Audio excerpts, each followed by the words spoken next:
As a leader, do you want to maximize your impact? If so, watch this video. So this video is essentially about memory, but before we get to that, if there's anything memorable about this video, if it gives you something of value, please share, like, subscribe, or if you want to reach out to me, you have any questions, I'd love to answer them. Thanks very much. So as I said, memory. So there are sort of two main components. There's more than that, but I'm going to talk about two, or in fact, three main components of memory and how to design interactions, marketing messages, and other things in a way that you will get way more bang for your buck. And that is, we're going to start with the first one, which is the primary one, which is primacy. What that means is in any period of time when you learn something, when you have an interaction, when you listen to a list of words or anything like that, you're more likely to remember words at the beginning. So if this is the axis and this is 100%, you're most likely to remember the first word on the list. And then it will dip down, down, down, down, down, and it will come back up like this to this point, which is the end, and that is recency. So this is primacy, and this is recency. So recency is the last part of an interaction, the last part of an experience you've had is one of the two places you're most likely to remember. Now we're going to add one more thing to this, and that is emotional intensity, meaningfulness, anything that makes something stand out in a different way other than just where it sat in time. And that is what Daniel Kahneman described. And I learned this from Scaling Up Excellence, as I keep talking about it, one of my favorite books. But they talk about how Kahneman talked about the peak end rule. So basically what he said is people disproportionately remember what happens at the end, and particularly the peak end point. So that may not be the very end, but if you want to combine the recency effect, which is a natural memory trigger, a natural memory hook that essentially all humans possess, and then you want to add to that something worth remembering, you need to intentionally put those two things together.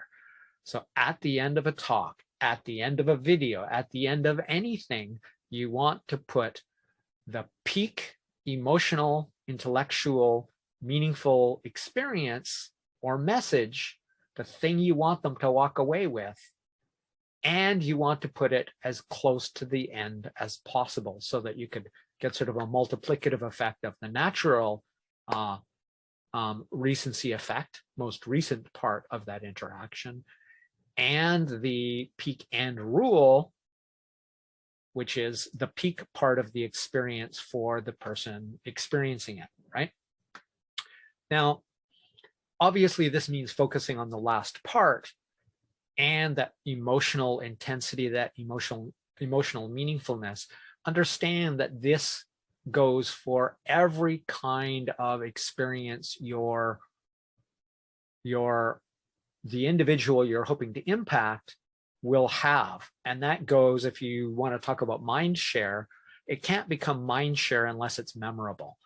So make it the end point, stack it on top of the peak end rule so you get that intensity. And now you're going to get a disproportional amount of impact for the amount of effort, for the amount of times you've done it, and for the amount of money you put into it, if in fact it was something that cost money.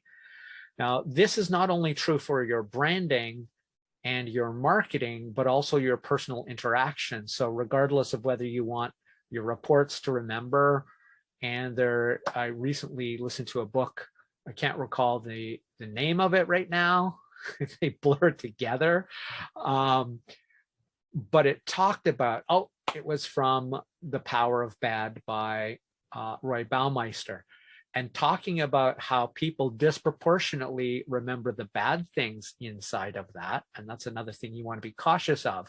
Make sure the peak end rule is a positive, desirable, leaving them with what you want them to know about, what you want them to experience, and not the opposite, because they will likewise remember a negative peak or trough, whatever you want to call it, near the end.